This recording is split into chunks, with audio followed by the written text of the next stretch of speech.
Баршаңызға сәлем, сіздермен бірге әсем. Бүгін талай оқырманымның жүрегін жаулаған, мақтадай мамық, ауызда еріп тұратын, бір жасағынан керемет шығатын классикалық синнабон рецептімен бөлісемін. Қыздар, бұл рецептпен сіздер тапсырысқа жасасаңыздар да керемет бюджетті варианттағы синнабон өте дәмді болып шығады. Міндетті түрде жасап көріңіздер және жақындарыңызбен бөлісіп қоюды ұмытпаңыздар. Ең алдымен бөлек ыдысқа жылы сүтімізді құйып, одан соң ұнға қант және аштығымызды салып араластырып, ең алдымен біз опорасын дайындап аламыз, қыздар. Міндетті түрде опорасын дайындап алыңыздар. Осылай барлығын біріктіреміз де жақсылап араластырамыз. Арасында түйісіп қалып қоймау керек. Осылай венчиктің көмегімен жақсылап араластырып алсаңыздар, ешқандай да түйісіп қалмай біркелкі болып араласып шығады. Міне, қыздар, сүтіміз бізде кішкене жылы болу керек, сонда тез қамырымыз көтеріледі. Опораны міндетті түрде жылы жерге қойып қоямыз. Бетін салфамен немесе пищевой пленкамен жауып жылы жерге қоямыз. Одан соң опорасы көтерілгенше бөлек ыдысқа жұмыртқа, қант, бөлме температурасында сары майымызды салып жақсылап араластырамыз. Венчикпен немесе саңғышқымен араластырсаңыздар болады. Арасында сары майын осылай еңгіреп араластырамыз да көтерілген опораны үстіне құямыз. Қараңыздар, опорамыз біздің қалай күшті көтерілген. Міндетті түрде осылай көтерілу керек, сонда сіздердің қамырларыңыз өте жұмсақ, керемет болып шығады. Енді дайын опорамызды жаңағы дайындап алған жұмыртқалы массамыздың үстіне қосып, одан соң ұнымызды қосамыз да жақсылап барлығын біріктіреміз, қамыр етіп. Осылай лопатканың көмегімен бірінші араластырып алсаңыздар да болады. Бірден қатты күшпен баспаңыздар, қыздар. Жеңіл саусақтың ұшымен баса отырып, мақтадай мамық, қолға жабысыңқырайтын қамыр дайындаймыз. Осылай барлығын жақсылап біріктіреміз. Біріккен қамырымыз енді столымыздың үстіне қойып, жақсылап тағы да бір-біріне біріктіріп аламыз. Көргендеріңізде, қыздар, қараңыздар, қамыр жабысып тұратын болады. Осылай қатып қалған қамыр болмасын, қолға жабысатын қамыр дайын болады. Енді қайтадан табамыздың ішіне салып, бетін пищевой пленкамен немесе салфамен жауып, жақсылап ораймыз да жылы жерге 1 сағатқа көтерілгенше қойып қоямыз. Арасына қосатын қант пен корицаны жақсылап араластырып қойып қоямыз. Міне қараңыздар, қыздар, бізде қамырымыз осылай үлпілдек болып көтеріліп шығады.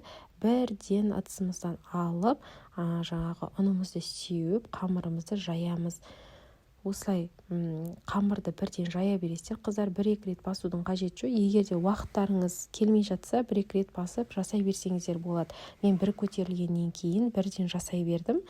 Міне осылай жақсылап жайып шығамыз. Қараңыздар, қамыр әлі үлпілдек болып, керемет болып шығып тұр.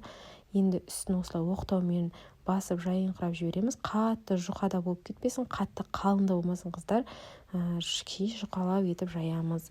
Енді үстіне бөлме температурасында сары майымызды біркелкетіп жан-жағына жайып шығамыз.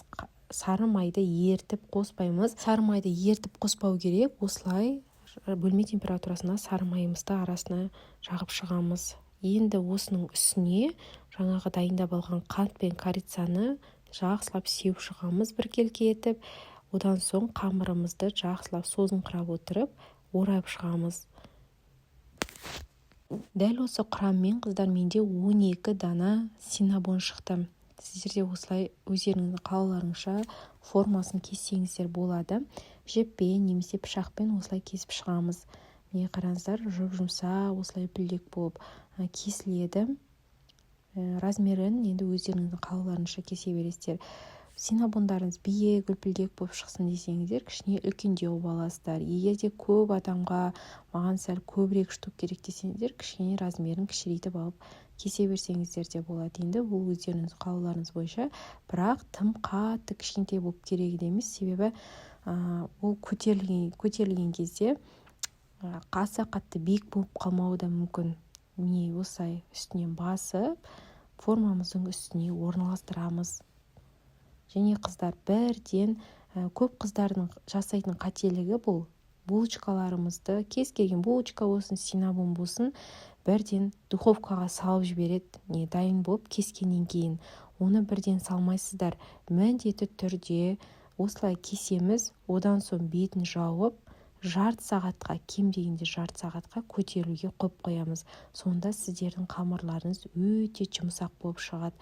Міне, біздің қамырымыз толықтай көтерілді. Қараңыздар, бір-біріне жабысыңқырап өте әдемі көтерілген. Енді тағы бір синнабонның құпиясы, влажный болып шығу үшін арасына сүтті қосып жібереміз. 50 грамм сүт қостым мен. Қыздар, қараңыздар, қалай үлпілдек былқ-былқ етіп тұр ғой. Сіздерде де дәл осылай шығады. Тек қана құрамдарын мен көрсеткендей етіп жасаңыздар.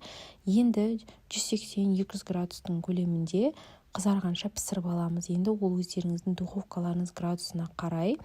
Енді дайын болған синнабонның үстіне сахарный пудрамен қаймағымызды араластырып, немесе қантпен алмастырсаңыздар да болады, үстіне құйып шығамыз. Қаймағын көбірек қоссаңыздар да өте дәмді шығады. Мінекей қыздар, осымен біздің синнабонымыз дайын. Міндетті түрде жасап көріңіздер. Егер рецепт ұнаса, пайдалы парақшама тіркеліп және қоңырауша белгісін басып қойыңыздар. Мен рецепт шығарған кезде сіздерге бірден уведомление келетін болады. Яғни мен рецепт шығарғанымды сіздер бірден білетін боласыздар.